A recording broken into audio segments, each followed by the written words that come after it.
Okay, usually when we sit down and do a deep dive, we're looking at something. Yeah.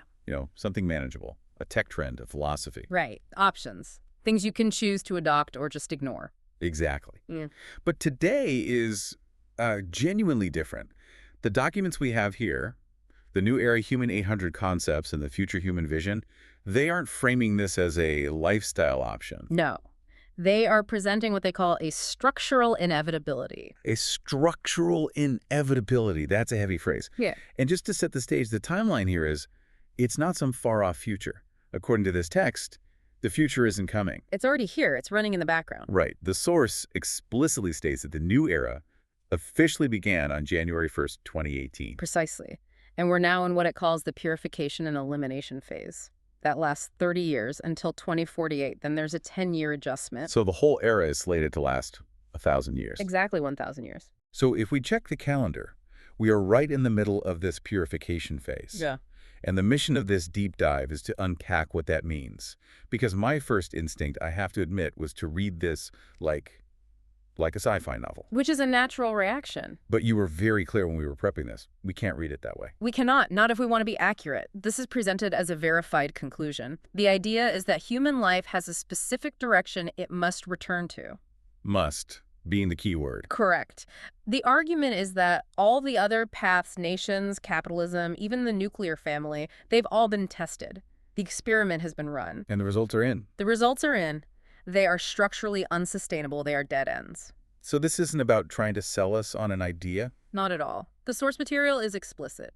Truth precedes comfort. We aren't here to debate if this future is nice. We're here to report on the mechanics of how it works. Okay, let's get into the mechanics then. Because the first thing that goes out the window in this new era is, well, pretty much everything. It's the total format of the hard drive. Let's start big. Nations and money. The source says they're obsolete. It calls them obsolete technologies, like a fax machine. Revolutionary once, but now it just gets in the way. It becomes a bottleneck. Exactly. The source argues national borders, political parties, religions, they're just friction now. They create an us versus them. In this vision, those entities disappear completely. So no United States, no China, no EU. They just exit the stage. And what about laws? I mean, the Constitution is just scrapped. It's replaced. The new guiding text, the law of the land, is the new era Human 800 concepts. Okay, that brings us to the economy. Because a world without borders is one thing. A world without money, that is. That's tough to wrap your head around. The text is very specific. Currency is abolished. The argument is that money actually restricts the flow of resources. Restricts it? How? We think it enables it. That's the old software. The source says if you're hungry but you don't have the dollar, you don't eat. Even if an apple is rotting right there, the token becomes more important than the reality. So the new model is no ownership. Own nothing, possess everything. That's the phrase from the text. A shift from private property to access. Right. You don't own a house. You don't own a car. The Earth's resources belong to God or the Deo, nature not to individuals. Okay, practically, if I don't own a car, how do I get to work? You have access to one. Think of it like a library for everything.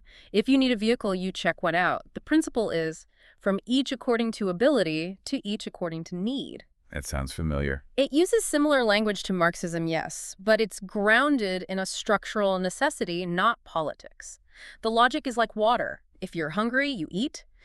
If you need shelter, you have a room, but you cannot hoard. Because hoarding stops the flow. Correct. And if you remove the mechanism for hoarding money, you remove the incentive for most crime, corruption, and conflict. Why rob a bank if you can't get rich? It's a fascinating logic. It's saying greed isn't just human nature, it's a byproduct of the system. Change the system, you cure the greed. That's the claim.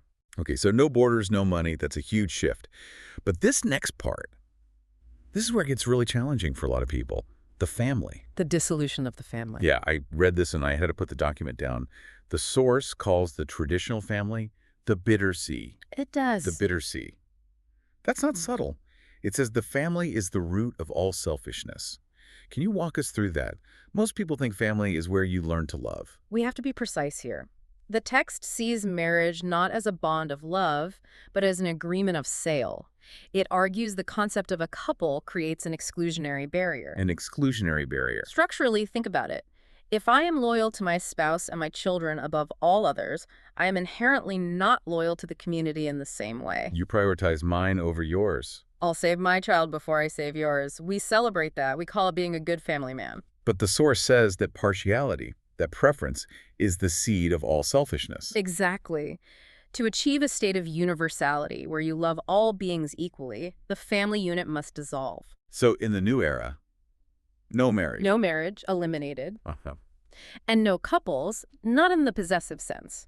Relationships are fluid, based on the principle of Yuan, following fate or circumstance. No one can own another person's affection. Correct. You don't have a husband or a wife. You have the community. Which, of course, leads to the big question. If there are no families, who raises the kids? The community. The second home or life oasis. Okay, walk me through that. Because I'm picturing an orphanage. It's not described that way. The process is very standardized. A mother nurses her child for 3 years. 3 years. That's the cutoff. After that, the community takes over, Yeah. the education, the upbringing, everything. It becomes the responsibility of the life oasis. And the fathers. This is a specific and an unyielding detail in the source. Mm-hmm. Children will not know who their biological fathers are. Wait. Seriously. They won't know. Ever. That seems very intentional. It is extremely intentional. It's about severing the lineage attachment completely. Why? What's the benefit of that? No lineage means no inheritance, no my bloodline mentality, no dynasties, no trust fund kids, no poverty traps. Every child is everyone's child. It's a clean slate for every single human being. A total reset of how we connect. It's the shift from the small self, the ego, the family, to the big self, the collective. And this happens in the second home, the life oasis. Right. And these aren't just communes. The rules are very specific, like the mobility rule. The 3-year rule. Residents move to a new location every 3 years. Why? Don't people want to put down roots? That wanting to put down roots is exactly what the system is designed to prevent. Roots create attachment. Attachment creates stagnation. To keep your consciousness fluid, you must move. So just when you get comfortable. You move to another oasis. You meet new people. It forces you to find stability inside yourself, not from your surroundings. Who decides where you go? If there are no bosses, who's the travel agent? It's not a who, it's a what. The source is explicit. An AI system called Lifechanyuan grass. Lifechanyuan grass. That's a poetic name for an algorithm. It is. This AI is responsible for all production scheduling, resource allocation, and life arrangement. An AI tells you where to live. Yes. And what work needs to be done. Humans follow the schedule. There are no leaders in the traditional sense, no managers. No manage. The management style is called Hundan. It means natural order. The AI optimizes the flow planting, harvesting, building, and humans execute. It removes the human ego from management. It sounds incredibly efficient, but I saw a note here about birthdays. Banned. Banned. No cake. The source explicitly forbids celebrating birthdays. It also bans gift giving. No gifts. But why? The structure again. Gifts create debts and special relationships. I gave you one, you owe me one. It creates partiality. The goal is impartiality. You treat everyone the same. It's so rigorous. It feels almost monastic. That's a fair comparison. Which brings us to the software required to run this hardware. You can't just drop a modern consumerist human into a life oasis and expect it to work. They try to hoard the snacks or start a political party. Exactly. This is why the 800 concepts are so central. They're a mental operating system update. The text lists specific diseases of the mind that must be purged. Diseases like what? Jealousy, comparison, complaint, arrogance. Complaint is a disease. In this framework, yes, they're seen as viruses. If you have these traits, you can't function in the new era. The source even links physical illness to these mental states. So the transition isn't just political, it's psychological. You have to change what you are. It's evolutionary. And this brings up the most critical point. What happens to people who say no thanks? Yeah. What if I like my birthday parties? Do they force me? The source is very clear. No coercion, no war. Really? That's surprising. Yes. The text says those who reject this path will be arranged onto a separate continent. The other continent. To designate a space where they can continue the old ways. They keep their families, their nations, their money. That sounds almost tolerant. Do not mistake it for tolerance. It is a sorting mechanism. The source states with absolute certainty that those systems on that other continent will naturally collapse. So it's a containment. So it's a control group. They will continue to suffer the consequences of those systems, war, poverty, collapse, until they either go extinct or realize the structure itself is flawed. So it's not a punishment, it's just letting the old system run its course to the bitter end. Precisely. It reinforces the stance that this path is not one option. It is the final direction.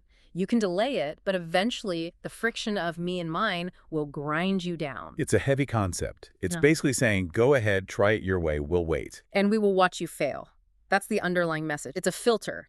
Only those who can update their mental OS to the 800 concepts can enter the new era. So to recap, we're looking at a world with no borders, no money. Check. The family unit is gone, replaced by communal living where biological lineage is erased. Correct. A population that moves every 3 years, owns nothing, and is managed by an AI. And it's all rooted in removing the ego. No jealousy, no ownership, no private struggles. And no leaders, just functionaries serving the whole.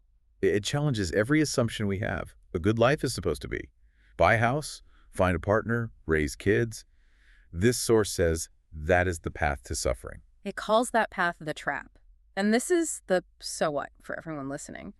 It forces you to look at our current structures, our nations, our families, and ask, are these actually working? Or are they just bad software we've been running for so long we forgot we could change it? Bad software that's reaching the end of its license? The source asserts this new path is tested and final.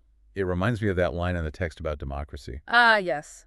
Democracy is the pursuit of the mediocre. That one stuck with me. It's harsh. It is, but it challenges you directly. The text says the future requires supermen, people who take total responsibility for themselves and the whole, people governed by the 800 concepts internally. If you govern yourself, you don't need a state. And that leaves us with the final thought. We say we want freedom, but this source suggests true freedom requires giving up the things we cling to most: our relationships, our property, our identities. So the question is, The question is, if the future requires you to be that kind of Superman, are you actually ready for the freedom you say you want? Or do you just want a better, more comfortable version of the cage you're already in? that is something to sit with. I think I'm going to be thinking about that other continent for a long time. It's a vivid image. Thank you all for taking this deep dive into the Lifechanyuan timeline with us. It certainly forces you to re-examine the ground beneath your feet. Indeed. We'll see you on the next one.